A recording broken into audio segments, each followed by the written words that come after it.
England में 5 जजों ने फारिग कर दिया।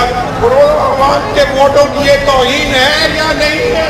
5 मुअज़्ज़िज़ जज एक जुम्बश कलम से आपके वज़ीर आज़म को चलता करते हैं।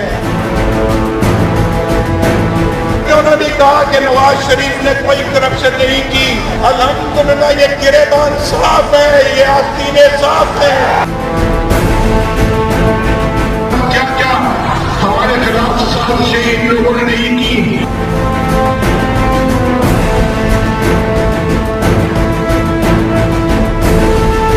और आज फिर वो मौलवी साहब फिर पाकिस्तान पहुंच गए।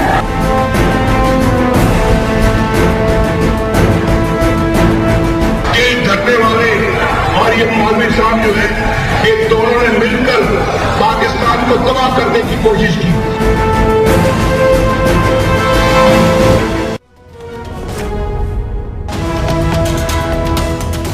प्रोग्राम में आपको खुशामदीद कहते हैं। मैं असदुल्ला खान हूं। ड्रामाई तब्दीलियां होती रही आज रफ्तार में। अचानक ऐसा लग रहा था कि बहुत देर में ये रैली पहुंचेगी अपने मकाम पर, जो कि पड़ाव है उनका जेलम में, लेकिन अचानक से हमने देखा कि जेलम पहुंच गए। फिर लग रहा था कि जल्दी जेलम पहुंच गए हैं तो गुजरांवाला जाएंगे, लेकिन जेलम में पड़ाव का फैसला किया। जो तकरीर की गई आज नवाज शरीफ साहब की जानिब से, कुछ लोगों का ख्याल है वो तौहीन अदालत है। बार बार जजेस के हवाले से बात हुई है। आज तफसील से प्रोग्राम में इस पर बात करेंगे। इसके अलावा हम जरा चौधरी निसार साहब की बात करेंगे। कहाँ गायब हैं, कमर में वाकई तकलीफ है, असेंबली में आज वो पहुंचे हुए थे। तहमीना दुरानी साहबा ने जो ट्वीट्स की हैं, मजीद ट्वीट्स की हैं, बिल्कुल निजामी साहब ने सही पॉइंट आउट किया, मजीद ट्वीट्स की हैं और उसमें उन्होंने नवाज शरीफ साहब पर तनकीद की है। तो देखेंगे जरा कि शहबाज शरीफ साहब की क्या खामोश हिमायत हासिल है इन ट्वीट्स को। इमरान खान साहब का आज फैसला हुआ, तौहीन अदालत का केस सुन सकती है इलेक्शन कमीशन ऑफ पाकिस्तान, इस पर भी बात होगी। और फिर पिलडाट की एक रिपोर्ट है सिविल मिलिट्री ताल्लुकात के हवाले से, जिसमें उन्होंने दावा किया है कि सब अच्छा नहीं है। तो किन बातों पर सब अच्छा नहीं है, ये तमाम चीजें आज का मौजूद रहेंगी। आरिफ निजामी साहब हमारे साथ मौजूद हैं, बहुत शुक्रिया सर आपका, खुशामदीद आपको। शेरी रहमान साहब हमारे साथ मौजूद हैं, पाकिस्तान पीपल्स पार्टी की रहनुमा हैं। शेरी साहबा आपका भी शुक्रिया और खुशामदीद। जो लुब्बे लुबाब है तकरीर का नवाज शरीफ साहब की, वो ये है कि या अल्लाह या रसूल नवाज शरीफ बेकसूर। शेरी साहबा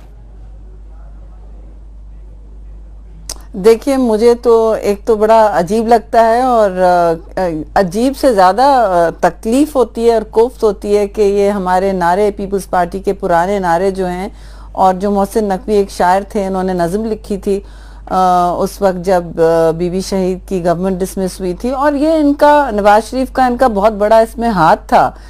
इनकी 4 हुकूमतों को डिसमिस करने में बहुत बड़ा हाथ लगा रहा था। पिछली हुकूमत तक में भी मियां साहब ने जाके एक पिटिशन डाली थी यूसुफ रज़ा गिलानी के खिलाफ। उससे पहले उन्होंने 2 हुकूमतें मोहतरमा शहीद की, उससे पहले जुनेजो साहब का आपको याद होगा। और मोहतरमा शहीद की जो एक हुकूमत थी उसके तो खिलाफ इन्होंने IGI बनाया था, 90 लाख रुपए लिए थे ISI से, पूरा केस हुआ था, मेरान बैंक स्कैंडल बना था, लेकिन उससे वो छूट गए। इनको असल में मैसेज, ये पैगाम जो ये दे रहे हैं इस वक्त, ये मैं समझती हूँ बड़ी ख़तरनाक ललकार है। ये कहना कि उठो जहलम वालों, ये फैसला हम नहीं मानते, इसमें 2 बातें बहुत ख़तरनाक हैं। एक तो ये अपने आप को मुआवरा अदालत, कानून और आइन समझ रहे हैं और कह रहे हैं लोगों को कि ऐसा हो सकता है, और दूसरा ये कह रहे हैं उठो लोगों, इंतशार की तरफ चलो। ये खाना जंगी की कैफियत एक हुक्मरान जमात जो अपना 9 मुंतखब वज़ीर आज़म और काबीना अभी सेलेक्ट, आज भी स्वेरिंग इन्स हुई हैं और उनके साथ उनका आधे से ज़्यादा काबीना उनके साथ गाड़ियों पे लटका हुआ है GT रोड पर सरापा एहतजाज। तो ये मुक्का जो दिखाया जा रहा है अब ऐवानों को और मुल्क को और जमहूरियत को, इसकी मुझे बहुत आज ये जो बात लगी, खौफनाक लगी है। ये कहना कि हम जमहूरियत को पनपने देना चाहते हैं, बिल्कुल इसमें कोई 2 राय नहीं है, लेकिन जमहूरियत का जनाजा, मीसाक जमहूरियत का जनाजा इन्होंने निकाला है, पार्लियामान को इग्नोर करके, हर उस इदारे को इग्नोर करके और गैर फाल करके। यही मैं सवाल करना चाहता था कि जब इक़्तिदार से बाहर आते हैं जी तो एकदम बॉर्न अगेन डेमोक्रेट बन जाते हैं। वो कहते हैं कि 1 मिनट में 5 जजों ने मुबारक कर दिया। तो ये बताइए मुझे कि जब PM आपके जो थे मोहतरमा बेनज़ीर भुट्टो 2 मरतबा, यूसुफ गिलानी को तो जजों ने मुबारक किया, उससे पहले जो जुल्फकार अली भुट्टो का जुडिशल मर्डर हुआ, तो ये कितने मिनट लगे उनमें? जी बिल्कुल,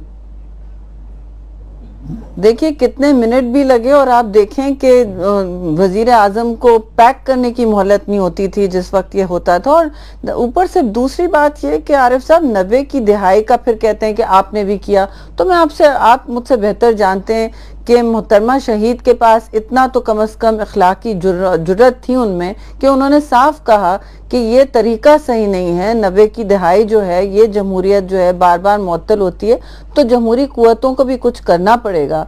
हमें ये देखना होगा कि हम किस तरह जमहूरियत के और इनके इदारों के हाथ मजबूत कर सकते हैं। तो जमहूरियत सिर्फ जाके सड़कों पर लॉन्ग मार्चेस करने से और कंटेनर पे से आवाजें लगाने से नहीं होता, खाना जंगी की तरफ ले जाने से मुल्क को नहीं होता।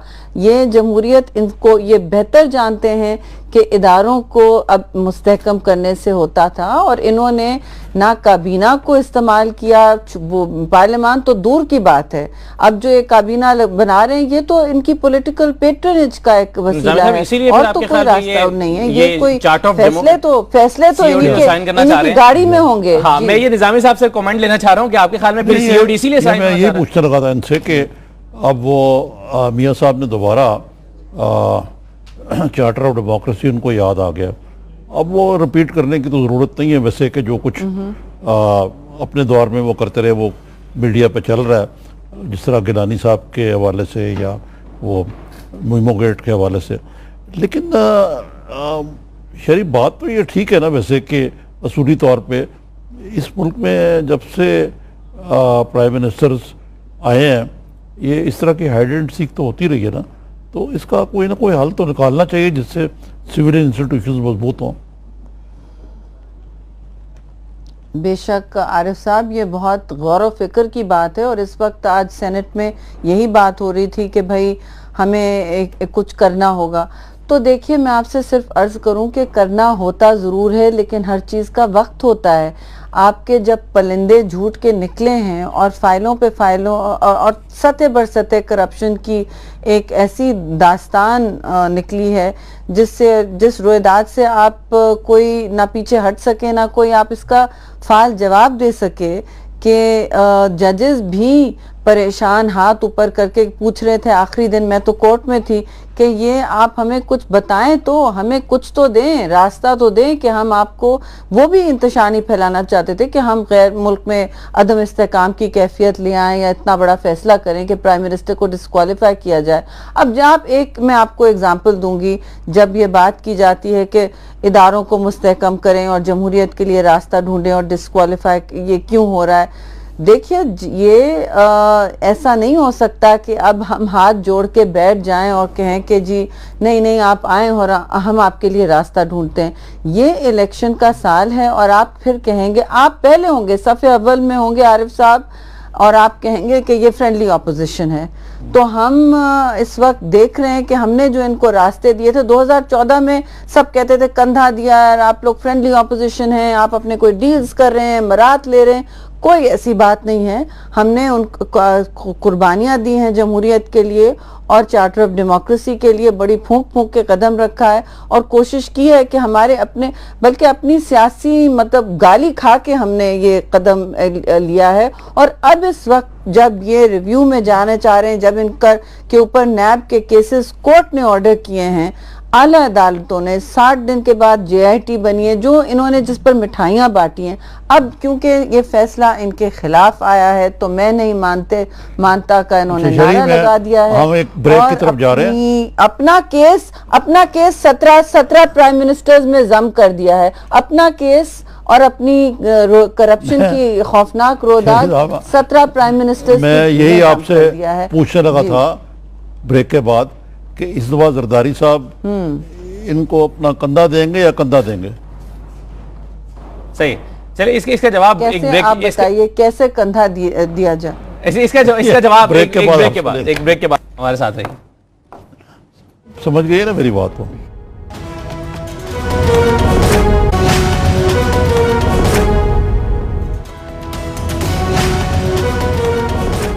दोबारा खुशामदीद कहते हैं आपको। आपने सर अभी ब्रेक पर जाने से पहले जरदारी साहब का जिक्र भी कर दिया। जरदारी साहब फिर खामोश हैं, उनकी खामोशी मानी खेज है, हालात का रुख देख रहे हैं, देखना चाह रहे हैं क्या हो रहा है? शहरी रहमान साहबा से यही मैं पूछना चाह रहा था कि आया जरदारी साहब दोबारा इसी सुराख से डस से जाने के लिए तैयार हैं? मेरी मुराद ये थी कि एक तो लैंडिंग में शोल्डर वाली बात है कि वो दोबारा जमहूरियत को बचाने के लिए मियाँ साहब के साथ कोई मुज़ाकरात करेंगे, जैसे मियाँ साहब ने अंदिया दिया, क्योंकि उनका मैसेज तो पीपल्स पार्टी को, इमरान खान से तो उनकी कोई बातचीत होनी नहीं। ठीक। फिर दूसरा कंधा जो है वो ये है कि भाई उनके इक़्तिदार को कंधा देने वाली बात है। तो ये मेरा जमहूरियत को कंधा तो तब देंगे ना जब जमहूरियत खतरे में होगी सर। इस वक्त तो जमहूरियत खतरे में लग नहीं रही, क्योंकि सिस्टम तो दोबारा वापस आ गया बड़ा ट्रैक पे। वो आ गई है शहरी रहमान साहब। जी जनाब शहरी साहब, आपको आवाज़ आ रही मेरी? अच्छा, मैं ये अभी सवाल कर रहा था आपसे ब्रेक से पहले कि ये COD या और जो इश्यूज हैं रिलेटेड, इस पे मसलन 62, 63 या और बाज़ इश्यूज पे कोई PMLN से, जिस तरह पहले आपने कहा फ्रेंडली ऑपोजिशन का तना भी मिला, वो दोबारा इस किस्म की कोई मुज़ाकरात की कोई इम्कान है या बिल्कुल we should rule it out? देखिए 62, 63 पर मैं आपको अर्ज करूं, इन्होंने पहले तो 18वीं जब तरमीम पर एक साल गुफ्तगू हुई और गुफ्तो शनीद ऐसे कि हमारी, आपको याद होगा, माइनॉरिटी कोalition थी हुकूमत, तो इनसे बार बार हमने कहा, रिक्वेस्ट किया कि ये देखिए ये ज़ियाउल हक का लाया हुआ क्लॉज है, इसमें बहुत कोई पूरा नहीं पड़ता, आप ऐसा करें कि 92, 93 को हमारे साथ रिपील करें, आपको हमें और किसी जमात की जरूरत नहीं होगी। और ये हमने इनको समझाया कि इसकी क्या, लेकिन नहीं, आपको अपनी वापस आ गई। जी जी 62।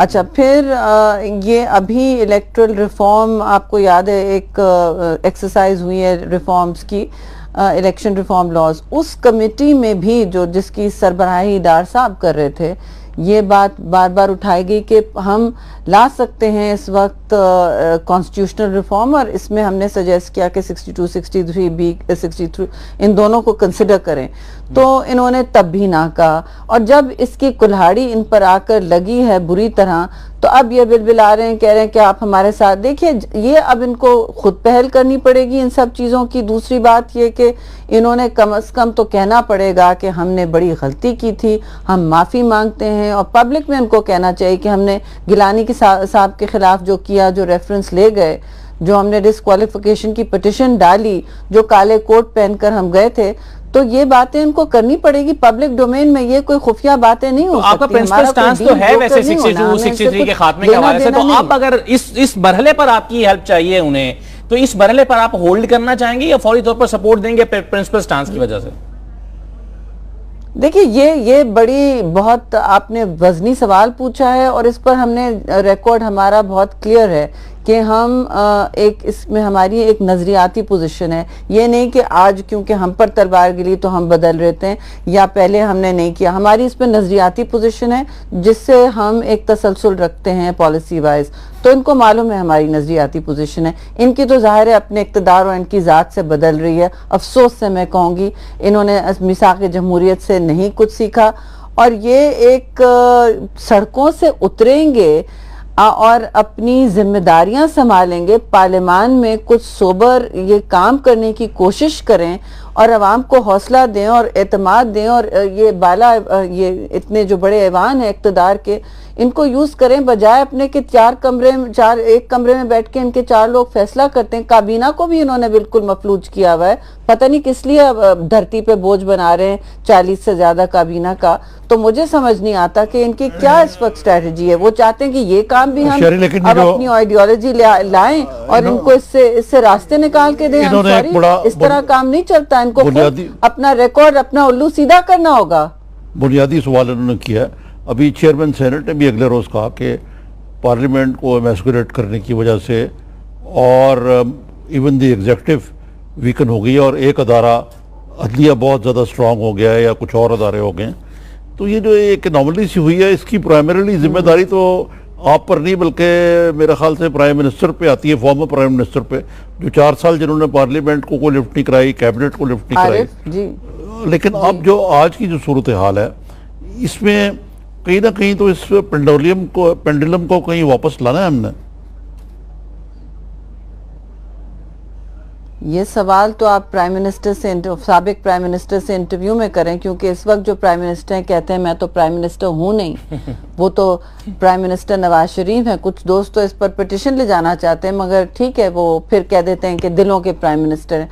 तो जो इस वक्त इंचार्ज है, जो साबिक प्राइम मिनिस्टर है, इस वक्त वो उनकी काबीना के साथ जीटी रोड पर लटके हुए हैं और बहुत खतरनाक ललकार लगा रहे हैं, लोगों से कह रहे हैं कि आप उठें, और जब फैसले हमारी हक में नहीं होते तो वो फैसले हम मानने तैयार नहीं हैं। ये बड़ी अजीब रीत और रिवायत इस्टेब्लिश की जा रही है आरिफ साहब। इसका फिर आप किस तरह उल्लू सीधा कीजिएगा कि ये क्या एक तरीकेकार है? जी सही है। यही कौन मुल्क के अदालत, मेरे यही 2 सवाल थे आपसे कि एक तो एक तासर ये है कि बिलावल भुट्टो साहब की कुछ लाइन जो है वो बहुत ज़्यादा हॉकिश है या हार्ड लाइन है।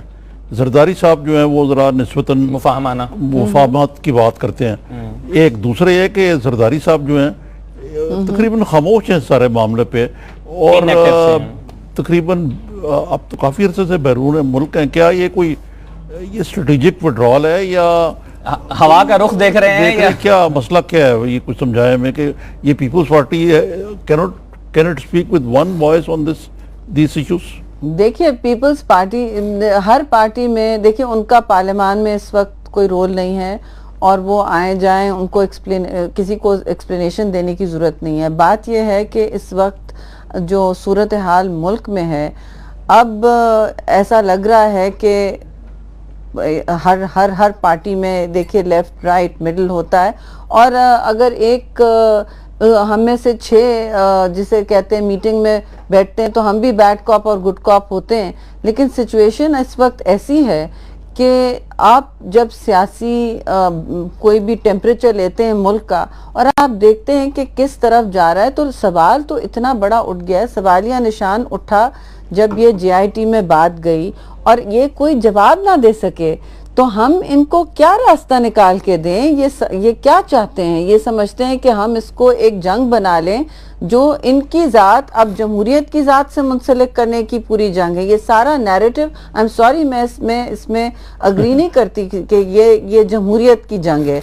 ये नैरेटिव बना रहे हैं कि हमारी ज़ात से जमहूरियत मुंसलिक है, जिस तरह भुट्टो शहीद और बेनज़ीर भुट्टो शहीद की ज़ात है। इसमें कोई मुआवजा नहीं है, ना उनकी कुर्बानियों का और ना इनकी किसी रिकॉर्ड का। हमने सिवाय पार्लियामान और जमहूरियत को स्ट्रेंथन करने के अपने रिकॉर्ड में और कुछ नहीं किया। 18वीं तरमीम और सारे हुकूक मुंतकिल करने पार्लियामान को जरदारी साहब ने किया। और बताएं, ये कभी करते?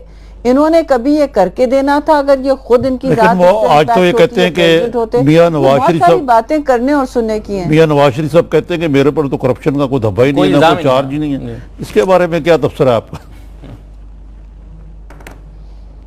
अब तो फिर ये उन्होंने देखिए, अब ये एक सिचुएशन होती है, साइकोलॉजिकल एक टर्म है अंग्रेजी का जो आप मुझसे बेहतर जानते हैं, मुस्तकिल डिस्कस होता है, स्किज़ोफ्रेनिया उसे कहा जाता है, जिसमें एक बंदे में 2 या 3 शख्सियात होती हैं और वो 2 या 3 शख्सियात सुबह कुछ एक कहती है, शाम को कुछ कहती है। तो इन्होंने इसी तरह सियासी स्किज़ोफ्रेनिया का एक मुजाहरा किया है बार बार। इन्होंने कहा है कि हम तस्लीम करते हैं, हमें फैसला तस्लीम होगा, हम इज़्ज़त से आगे बढ़ेंगे, हम पाकिस्तान को अदम इस्तेहकाम की तरफ नहीं ले जाएंगे, वगैरह वगैरह।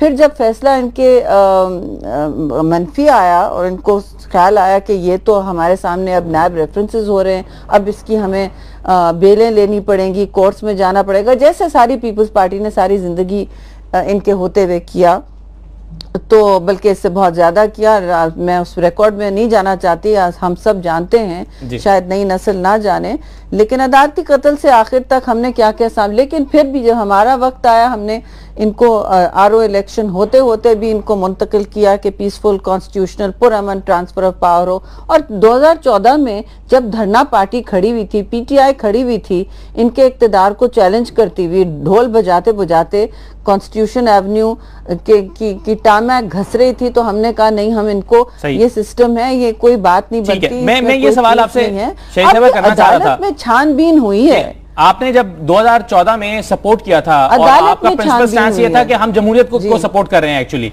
अब इस वक्त मुझे ये बताइए कि आपके ख्याल में जमहूरियत को कोई खतरा तो नहीं है ना? और सिविल मिलिट्री ताल्लुकात के बारे में आपकी राय क्या है? इस वक्त किस नहज पर हैं? और ये तासुर जो नवाज शरीफ साहब दे रहे हैं कि मुझे बेसिकली कोई और हटा रहा है, इस पर राय क्या आपकी? तो फिर खुल के आए बाबा, आप चिलमन के पीछे बैठे रहते हैं, शर्माश कोयली बातें करें, खुल के आए कि भाई किसने आपको हटाया। आप कभी जुडिशरी को मुक्का दिखाते हो, कभी अवाम को ललकारते हो कि चलो उठो भाइयों निकलो, तो जिद्दोजहद किसके खिलाफ करें? ये मुक्का किधर दिखाया जा रहा है? फिर मुझे आप बताएं कि जमहूरियत के साथ जो इनका रिकॉर्ड है ये तो आपके सामने है। अब हम जो कहते हैं कि जमहूरियत बचाने की बात करें, इन्होंने फिर अपना प्राइम मिनिस्टर किस लिए वहां उतारा है?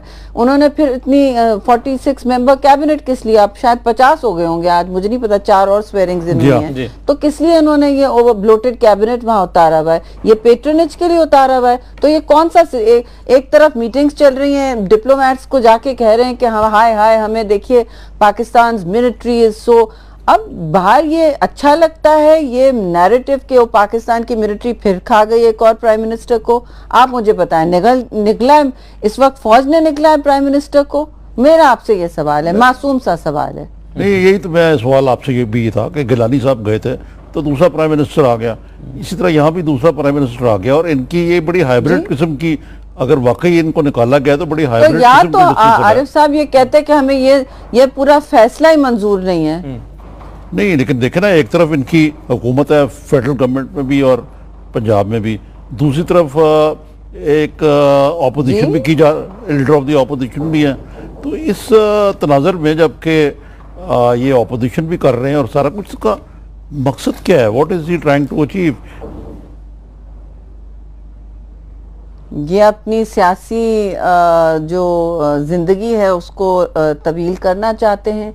ये अपना, और मैं समझती हूँ इन्होंने अपना आखिरी कार्ड पहले खेल दिया, सियासी कार्ड है ये ना। इन्होंने लीगल डिफेंस तब भी कोर्ट में नहीं दिया जब इनको देना चाहिए था।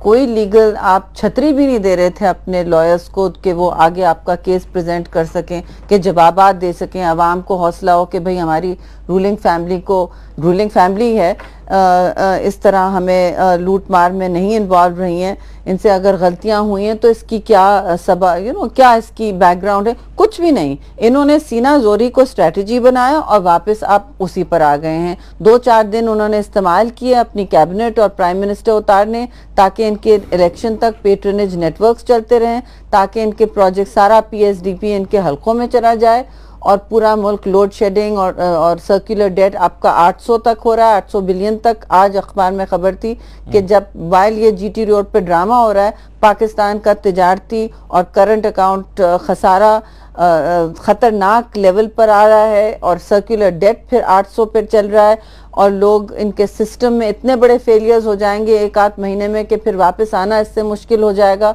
तो आप पाकिस्तान को किस तरफ ले जा रहे हैं?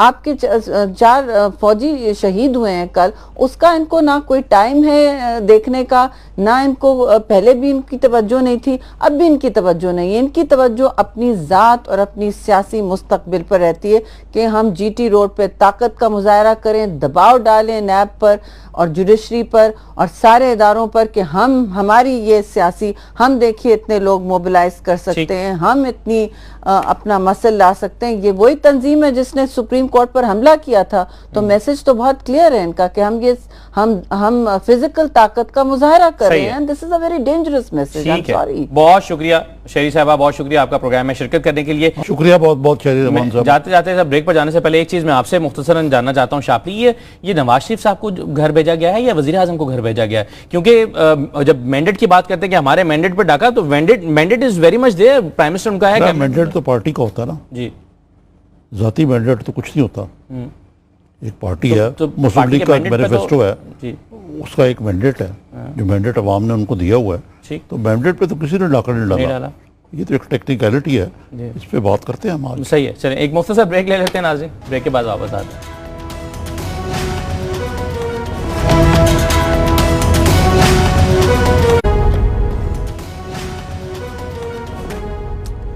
ब्रेक के बाद खुशामदीद कहते हैं आपको। निजामी साहब, 3-4 चीजें जो नवाज शरीफ साहब की स्पीच में जिसे कंट्रोवर्शियल आप कह रहे हैं, काबिल एतराज या कुछ लोग कह रहे हैं तौहीन अदालत उस पर हो सकती है। एक वो ये कह रहे हैं कि 1 मिनट में 5 जजेस ने फारिग कर दिया, और क्या आप अवाम को मुखातिब करते हुए कह रहे हैं कि क्या आप अपने वोट की इस तौहीन को बर्दाश्त करेंगे? लोग कह रहे हैं जी नहीं करेंगे। क्या मतलब है इसका? देखिए, वो मेरा ख्याल है वकला के मशवरे के बाद वो is chartering a very careful course. वो सुप्रीम कोर्ट का नाम नहीं ले रहे, एक जनरलाइज बात। 5 जजेस तो कह रहे हैं सर। हाँ, 5 जजेस कहा है उन्होंने। मेरा नहीं ख्याल कि वो क्या उनको हॉल अप करेंगे, कंटेम्प्ट में उनको डिस्क्वालीफाई कर देंगे, वो तो आगे ही हो चुके हैं। So he is nothing to lose there. तो जाहिर है वो खुल के बात कर रहे हैं, और उनके पास और लाइन ऑफ डिफेंस क्या है ऑफेंस के अलावा, तो उसी का ये एक शाखजाना है। एक और इदारे को वो लेकर आ रहे हैं बीच में, वो कह रहे हैं जजेस को तहफ़्फ़ुज़ जो है वो डिक्टेटर देते हैं। अच्छा, ये बात वो मुख्तलिफ अंदाज में माजी की बात भी कर रहे हैं, लेकिन दोहरा के वो ये भी कह रहे हैं कि हमें फैसला हो गया है, साजिश हुई है। इस वक्त तो कोई डिक्टेटर नहीं है ना। डिक्टेटर उस वक्त होता है जब कोई ताले अज़वा शफकून मारता है इक़्तिदार पे आके। अभी जैसे मुशर्रफ था, या ज़िया था, या अयूब खान, या उससे पहले जो भी रहे। तो ये मिसाल ही गलत है कि डिक्टेटर जो है ये माजी में तो की जा सकती है। देखे ना, इस वक्त तो पाकिस्तान में कोई डिक्टेटर नहीं है, और माशाल्लाह इनकी हुकूमत है। अगर डिक्टेटर शफकून मारता तो फिर तो ज़रा हालात मुख्तलिफ होते ना। लेकिन अभी जब 1-2 दिन पहले पंजाब हाउस में मुलाकातें हुई सीनियर जर्नलिस्ट के साथ नवाज शरीफ साहब ने, उस पर लोगों ने कॉलम भी लिखे हैं कि वो मुसलसल ये तासुर देते रहे कि मुझे कहीं और से फारिग करने का एक प्लान बनाया गया। अब जब उसकी तफसीलात सहाफ़ियों ने लिखा कि हम पूछते हैं, तो वो कहते हैं ये अभी मैं आपको बताने के लिए तैयार हूं, मैं अब वक्त आने पर बताऊंगा। तो तासुर तो वो दे रहे हैं ना कि एक और इदारा इस इदारे के पीछे खड़ा हुआ है। इसका जवाब देता हूँ आपको कि उनको मुतासर क्या है। उनको ख्याल था कि जो आला फौजी क़यादत है उनको जजों के, जिसको 5 जजों की टिरनी कहते हैं, वो इससे बचाना चाहिए था। ठीक। और मैंने पहले भी इस प्रोग्राम में अर्ज़ किया कि उन्होंने कहा कि जी हम तो आइन और कानून के अमलदारी करेंगे, और उन्होंने आर्मी चीफ ने कानून की हुक्मरानी, इसके बाद भी ये उन्होंने बात की। जो लोग इनके पास या इनके हलकों में भेजे गए, मुख्तदर हलकों में, उन्होंने यही पैगाम दिया कि जी आप प्लीज़ बेल आउट करें हमारे प्राइम मिनिस्टर। उन्होंने कहा नथिंग डूइंग। अच्छा, ये मैं आइन और कानून की ये पैगाम पहुंचा वहाँ? जी। अच्छा, नथिंग डूइंग। उसकी तो वजह यह है कि मैं अर्ज करूँगा कि आइन और कानून की अमलदारी के मौके पे, ये भी एक मौके पे ये सजेशन दी गई कि बाकायदा आप सुप्रीम कोर्ट को एक ख़त लिखें।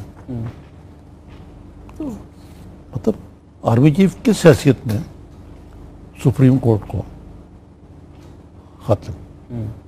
ये दुरुस्त है कि अब इस पर बात करेंगे हम बाद में कि मतलब मैं इस पर मजीद एक छोटा सा क्वेश्चन करूं या ना करूं, मुझे ये बता दें ये कब हुआ? मतलब ये कुछ हफ्ता 10 दिन पहले, 2 दिन पहले, 1 दिन पहले, 1 दिन पहले?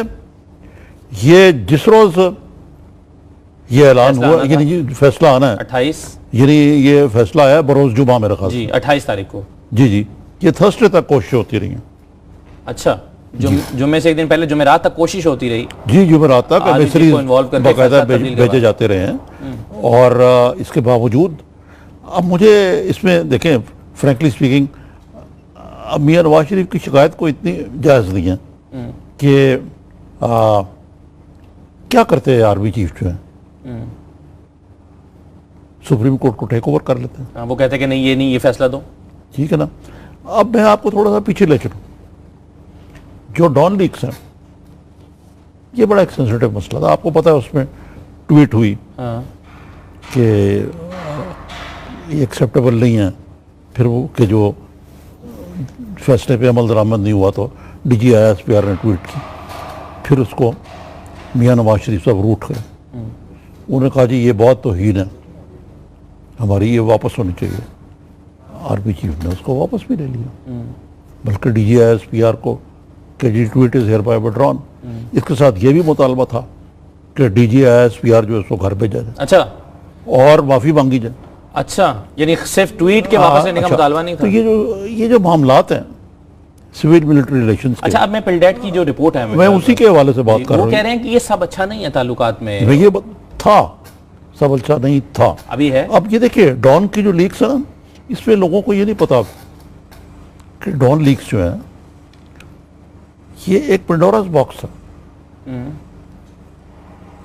अभी भी है, क्लियर नहीं हुई, ये अभी भी आई नहीं, सामने नहीं आई, अभी भी चल रहा है नहीं, अब ये खत्म हो चुका हुआ है। लेकिन डॉन लीग के जो अगर उसकी स्पिरिट पर अगर फौज वाकई कोई इंतकामी जज्बा रखती इस हुकूमत के खिलाफ, तो एक मौका मौजूद था। तो ये सारे बंदे जो है ना, जो डॉन लीग में नेम हुए हैं, ये सब के सब ऑफिशियल सीक्रेट एक्ट में अंदर हो जाता है, जिसकी सजा क्या है? मौत। ठीक। तो मेरा तो ख्याल है कि फौजी क़यादत ने काफ़ी लीवे दिया, लेकिन मियाँ साहब जो हैं अपने हट के पक्के, वो ही और क्या कहते हैं, he refuse to smell the coffee beans once again, के संदासन डोल रहा है उनका, हालात ख़राब हो रहे हैं। भाई असल बात तो ये है कि जैसे कि शहरी रहमान साहब ने कहा, जो अदालत ने सवाल पूछे थे, फिर यह है कि JIT के बारे में बात की जाती है कि असल में वो है स्मोकिंग गन, कि एक तरफ से MI का नुमाइंदा आ गया, ये वही नुमाइंदे हैं जो डॉन गेट में थे, सेम पीपल। भाई आपने क्यों उस वक्त अग्री किया उसमें? यहाँ मैं इतफाक करता हूँ मियाँ साहब से कि भाई इन लोगों का क्या काम था। और फिर जिस पंजाब स्पीड जिसको कहते हैं शहबाज शरीफ की, उस स्पीड से जिस तरह एविडेंस आना शुरू हुआ, ये भी एक अलग किस्सा है कि एविडेंस कहाँ से आया इतनी देर। कुछ घर के बेदी थे जिन्होंने एविडेंस दिया। अच्छा, ये जो तो मियाँ साहब को ये देखना चाहिए कि इनकी पीठ में छुरा भी किसी ने घोंपा, इनके इर्द गिर्द के लोगों में से, इनके अजीज़ों में से, वो कौन लोग थे। तो मतलब है कि जो भी सो हुआ, इसका ताल्लुक उसी से तो नहीं है, वो जो खानदानी सियासत की खींचातानी? नहीं, ये नहीं, इतना आप डिटेल में ना जाएं। अच्छा, ठीक, सही है। अभी फिलहाल ये इनके इमीडिएट खानदान का नहीं। अब ये जो ताल्लुकात में ये जो रिपोर्ट ये कह रही है कि ताल्लुकात में सब अच्छा नहीं है, उसमें वो हवाला दे रहे हैं कुछ फॉरेन पॉलिसी का भी, भारत और अफगानिस्तान के साथ ताल्लुकात के हवाले से भी। इसका मतलब है एक तो ये इंटरनल इश्यूज हैं, ये डॉन लीग्स का मामला, ये सब चीजें, और साथ ये जो है ना भारत और अफगानिस्तान का, पिलडेट वाले भी जो है ना ये टॉमेक टोहियां मारते हैं। ये 47 से लेकर उठा के पुरानी रिपोर्ट तो हमेशा से इख्तिलाफात।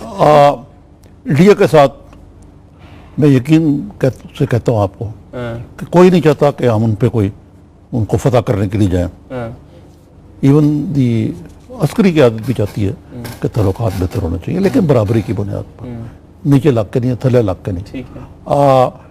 दहशत गर्दी के हवाले से वो कहते हैं बिला कौम कास्ट सब ग्रुपों के खिलाफ कार्रवाई होनी चाहिए।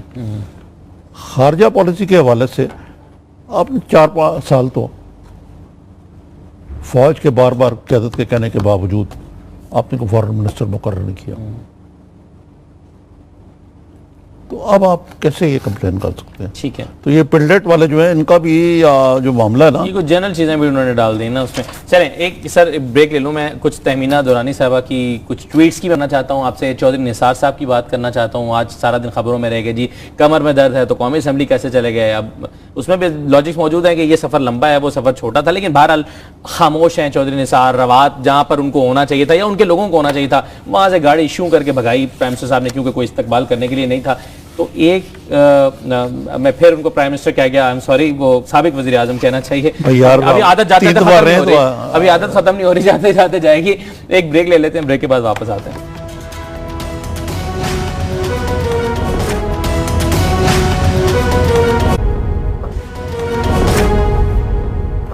खुशामदीद कहते हैं नाज़रीन आपको दोबारा प्रोग्राम में। आखिरी हिस्से में निज़ामी साहब, तहमीना दुरानी साहबा की कल कुछ ट्वीट्स हमने जिक्र किया, उन्होंने मजीद ट्वीट्स किए और थोड़े सख्त ट्वीट्स किए हैं। नवाज शरीफ साहब से वो कह रही हैं कि GT रोड पर को ब्लॉक करके आवाम को 3 दिन तक परेशान करने का आपको किसने हक दिया है। और दूसरा वो ये कह रही हैं कि मीडिया एडवाइजर्स को आप फारिग करें, आपको लोग गलत मशवरे दे रहे हैं। वही बात जो उनसे पहले और लोगों ने, जो निसार साहब ने भी की है। तो मैं ये जानना चाहता हूं आपसे कि तहमीना दुरानी की इन ट्वीट्स को आपके ख्याल में शहबाज शरीफ साहब की खामोश हिमायत हासिल होगी?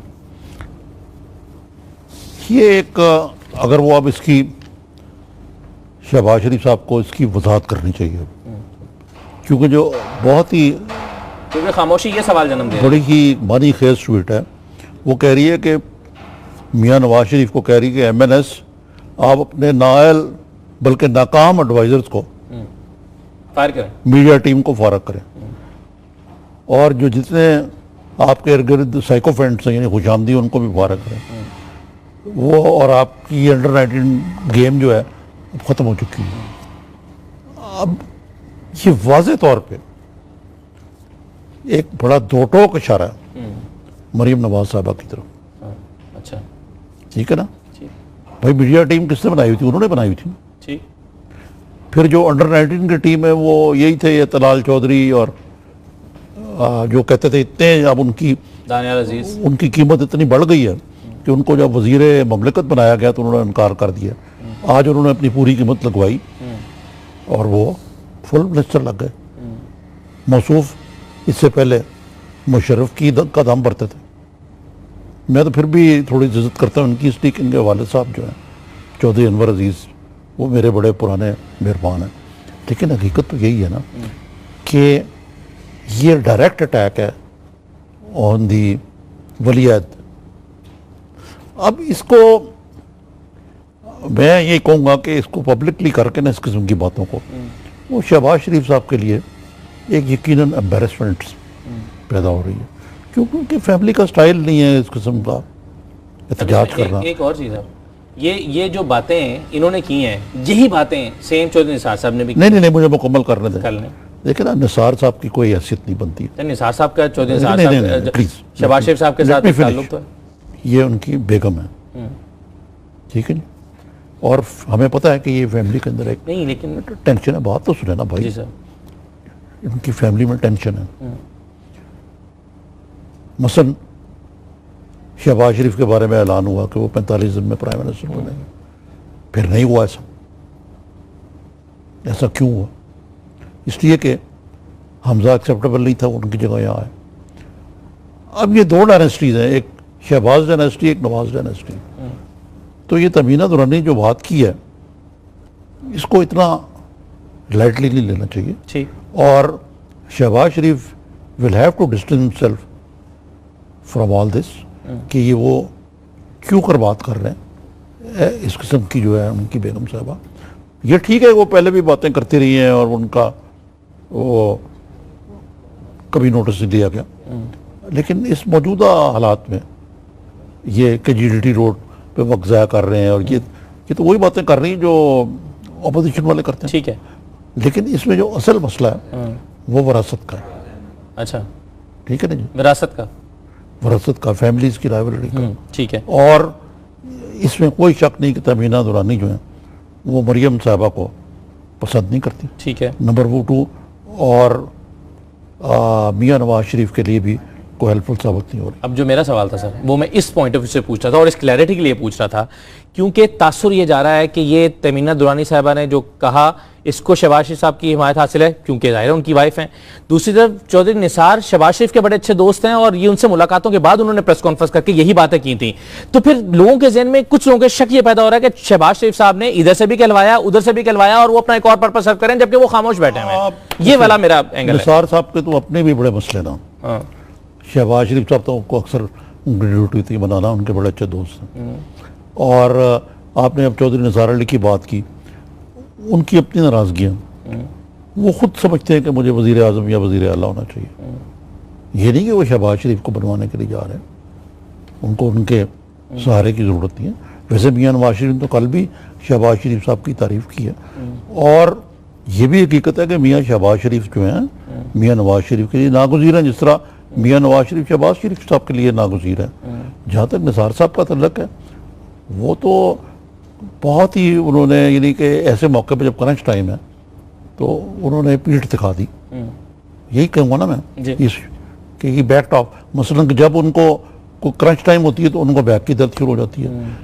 इस्लामाबाद के रेस्टोरेंट में जब खाना खाना होता है तो ठीक होते हैं, और उन्होंने जब असेंबली में आज पहुंच गए तो ठीक थे, जब वो प्रेस कॉन्फ्रेंस करनी होती है तो ठीक होते हैं। उनके इलाके से आज जब गुजरे हैं नवाज शरीफ साहब और काफिला उनका, तो वहाँ ना बंदा था ना बंदे की जात, और गाड़ी उन्होंने 140 पे भगाई है, 120 पे भगाई है। इससे आप खुद ही अंदाजा कर लें। तो चौधरी निसार ये तो कर सकते थे कि मेरी कमर में दर्द है, आपके सवाल में ही इसका जवाब मुज़बर है। हाँ, तो वो ये तो कर सकते थे कि मेरी कमर में दर्द है, मगर मैंने अपने बंदे वहां पर वो जिम्मेदारियां लगाई नहीं है जनाब, आपका भरपूर इस्तकबाल होगा।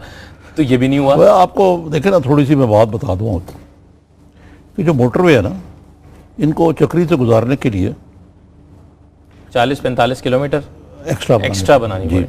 तो मियां नवाज शरीफ के बड़े उनको पर एहसानात हैं कौम के, यानी हर गाड़ी जो रोजाना गुजरती है वो सिर्फ इनको नहीं, उसका पेट्रोल, हाँ, उसकी वेयर एंड टेयर, प्लस जो लागत आई मोटरवे की एक्स्ट्रा माइलेज, जो हर गाड़ी, और जो कौम का प्रोडक्टिव टाइम, यानी अगर मैं इस्लामाबाद जा रहा हूँ तो मेरा अगर 3.5 घंटे या 4 घंटे में पहुंचता हूँ, तो अगर ये ना होता तो मैं आधा घंटा पहले पहुंच जाता। हाँ, और इस मकसद के लिए चक्री को अप्रोच देने के लिए ये मोटरवे हर पाकिस्तानी उस रोजाना अपना टाइम एक्स्ट्रा आधा घंटा देके गुजरता है। मेरा तो ख्याल है कि जो सूरत हाल जा रही है इसमें मियां नवाज शरीफ को ये फैसला करना पड़ेगा किसको साथ लेकर चल रहा है और किसको नहीं।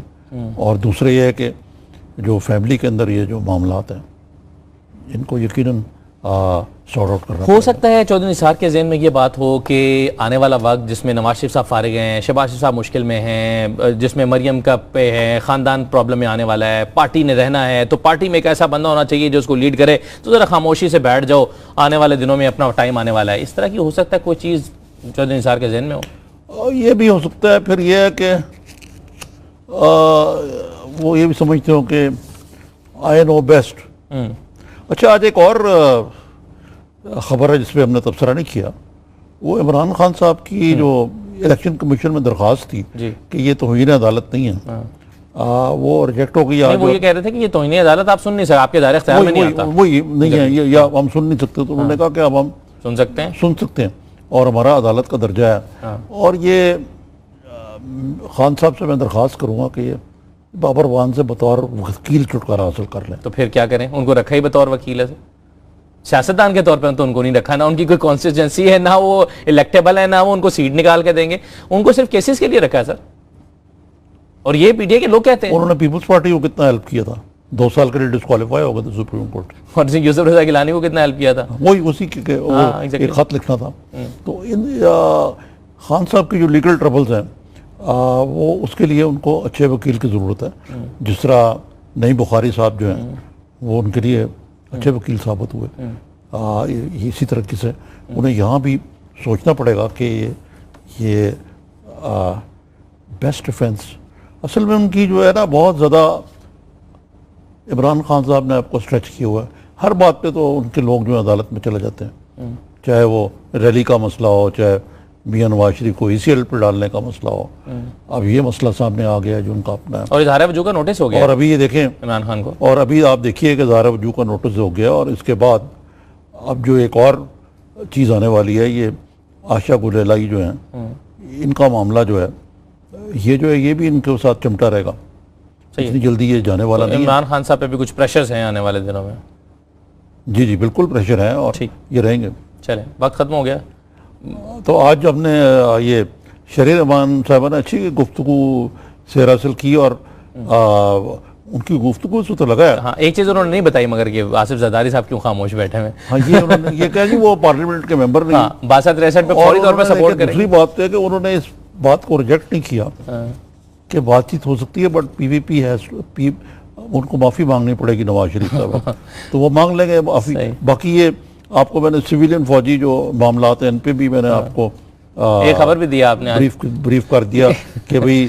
और तीसरे ये कि ये जो रैली है इसके मकासद क्या हैं ये भी हमें पता लग गया। और चौथे ये जो सबसे अहम चीज़ जो आज हमने डिस्कस की है वो यही है जो तमीना दौरानी साहब, आप बिल्कुल ठीक है, ख़ानदानी राइवलरी और विरासत का मसला और मरियम के साथ। निज़ामी साहब, आपका वक्त खत्म हो गया, मुझे इजाज़त दीजिए नाज़रीन, अल्लाह हाफ़िज़।